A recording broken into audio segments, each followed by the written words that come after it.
Guys, അപ്പോൾ നമ്മൾ ഇന്ന് റിവ്യൂ ചെയ്യാൻ പോകുന്നത് ഡ്യൂഡ് പടത്തിനെ കുറിച്ചിട്ടാണ്. ഇപ്പോൾ പടത്തിനെ കുറിച്ചിട്ട് പറയാനാണെങ്കിൽ ഫസ്റ്റ് ഓഫ് ഓൾ എനിക്ക് ഇഷ്ടമായില്ല പടം. ഇതെൻ്റെ ഒപ്പീനിയനാണ്. എല്ലാവർക്കും ഇഷ്ടമാവാണ്ടിരിക്കണം എന്നില്ല, പക്ഷേ എന്നെ സംബന്ധിച്ചിടത്തോളം എനിക്ക് ഇഷ്ടമായില്ല പടം. കാരണം ഇതിൻ്റെ ഡയറക്ടറിൻ്റെ ഫസ്റ്റത്തെ സിനിമയാണ്. അപ്പോൾ അതിൻ്റേതായിട്ടുള്ള മേക്കിംഗ് സൈഡല്ല പറയുന്നത്, സ്ക്രിപ്റ്റ് വൈസ് എന്നെ സംബന്ധിച്ചിടത്തോളം എനിക്ക് കുറേ ഭാഗങ്ങൾ ഭയങ്കര ക്രിഞ്ചായിട്ട് തോന്നി. കാരണം നമ്മൾ കണ്ടു വന്നിട്ടുള്ള കുറേ സിനിമകളത്തെ കുറേ സീനുകൾ പോലെയാണ് എനിക്ക് പേഴ്സണലി ഫീൽ ചെയ്തത്.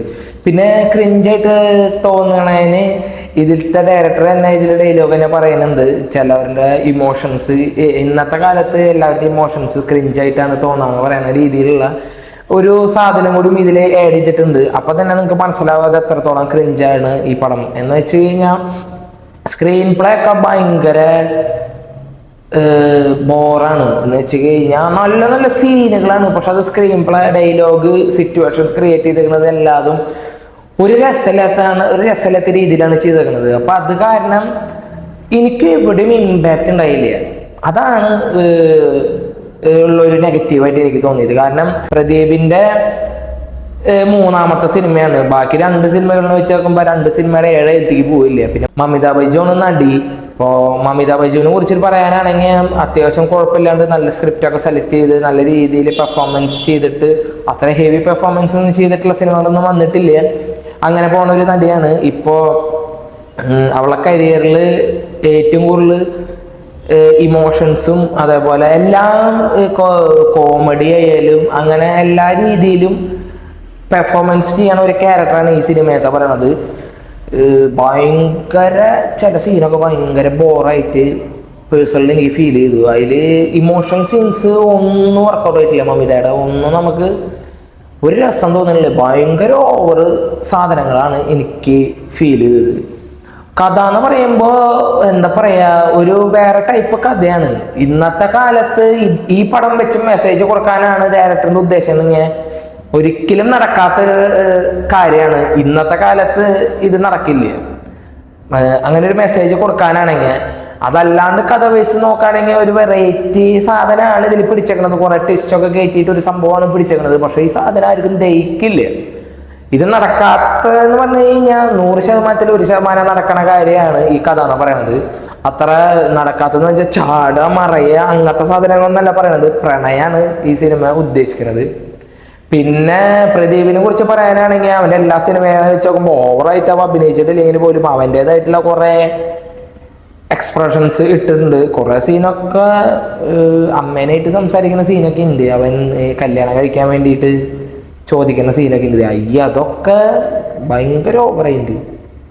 പിന്നെ മേക്കിംഗ് സൈഡ് അടിപൊളിയാണ്. നല്ല രീതിയിലാണ് മേക്കിംഗ് ഒക്കെ ചെയ്തിട്ടുള്ളത്.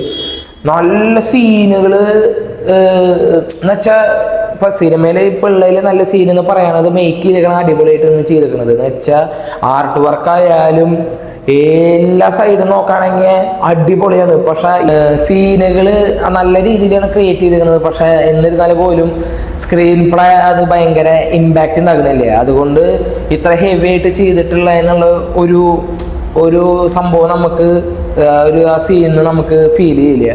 പിന്നെ കുഴപ്പമില്ല, കുറച്ച് ഡയലോഗുകളൊക്കെ ഇതിൽ വെച്ചിട്ടുണ്ട്. മെയിനായിട്ട് ഈ പടത്തിൻ്റെ കോർ എന്ന് പറയുന്നത് ഇതിൻ്റെ മ്യൂസിക്കാണ്. പിന്നെ അതേപോലെ തന്നെ പാട്ടും. ഈ 2 സംഭവത്തിനുള്ള സീനുകളും എന്താ പറയുക, ഒരു ഇമോഷൻ സീനായാലും പോലും ഈ ഒരു ടൂണിന് അല്ലെങ്കിൽ ബാക്ക്ഗ്രൗണ്ട് സ്കോറിനുള്ള സംഭവമൊന്നും ഈ സിനിമയിൽ എനിക്ക് ഫീൽ ചെയ്തില്ല. വെറുതെ നമുക്ക് കണ്ടിരിക്കാമെന്ന് മാത്രം. അല്ലാണ്ട് ഇപ്പോൾ നിങ്ങൾ എന്തെങ്കിലും ഇമോഷണൽ സാധനം ഉണ്ടാവും അല്ലെങ്കിൽ ഭയങ്കര നല്ലൊരു പ്രണയം ഉണ്ടാവും എന്ന് വെച്ചിട്ട് ചെന്ന് കണ്ടു കഴിഞ്ഞാൽ ഒരിക്കലും അത് കിട്ടില്ല. പിന്നെ ഇവൻ്റെ ആദ്യത്തെ 2 പടങ്ങൾ വെച്ചിട്ട് അങ്ങനത്തെ ഇതിൽ കമ്പയർ ചെയ്തിട്ട് ചെന്ന് കണ്ടു കഴിഞ്ഞാൽ നിങ്ങൾക്ക് ആ ഫീലിംഗ് കിട്ടില്ല. കേരളത്തിൽ ഈ പടം ഓടാന്ന് പറഞ്ഞു കഴിഞ്ഞാൽ കുറച്ച് ബുദ്ധിമുട്ടാണ്. തമിഴ്നാട്ടിലും ഏകദേശം വലിയ നല്ല റെസ്പോൺസ് ഒന്നും ഇതിൽ കിട്ടിയിട്ടില്ല. മൊത്തത്തിൽ ഒരു പടം അത്ര തന്നെ പറയാൻ പറ്റുള്ളൂ. അപ്പോൾ എടുത്ത് പറയാൻ മാത്രമുള്ള സംഭവമൊന്നും ഈ പടത്തിലില്ല. ബാക്കി ഇപ്പം ഞാൻ കുറേ ഒന്നും നെഗറ്റീവായിട്ട് പറയാനില്ല. പക്ഷെ അവൻ്റെ ഫസ്റ്റത്തെ ഡയറക്ടറിൻ്റെ ആദ്യത്തെ പടം ആയതുകൊണ്ടും സ്ക്രീൻ പ്ലേ സ്ക്രിപ്റ്റ് മാത്രമാണ് പ്രശ്നമുള്ളത്. മേക്കിംഗ് സൈഡൊന്നും ഒരു പ്രശ്നമില്ല. പിന്നെ ആദ്യത്തെ പടം ഇപ്പം നന്നാവണമെന്നൊന്നുമില്ല നമുക്ക്. പിന്നെ ഇവർ 2 പേരാണ് നടന്മാർ, നമുക്ക് നന്നായി അറിയുന്ന ആൾക്കാരാണ്. അപ്പോൾ അതുകൊണ്ട് ഇവർ നല്ല രീതിയിൽ സ്ക്രിപ്റ്റ് സെലക്ട് ചെയ്തിട്ടാണ് സിനിമ എടുക്കാമെന്ന് വിചാരിച്ചിട്ട് അങ്ങനെ പോയി കണ്ടു കഴിഞ്ഞാൽ നിങ്ങൾക്ക് ഇത് ആ ഒരു സംഭവം കിട്ടില്ല. ബാക്കിയൊക്കെ നിങ്ങൾ കണ്ടിട്ട് നിങ്ങളുടെ അഭിപ്രായം രേഖപ്പെടുത്താം. അപ്പോൾ മറ്റൊരു വീഡിയോ ആയിട്ട് വരുന്നവരിക്കും എല്ലാവർക്കും ഉണ്ടായിരിക്കുന്നത്. ബൈ.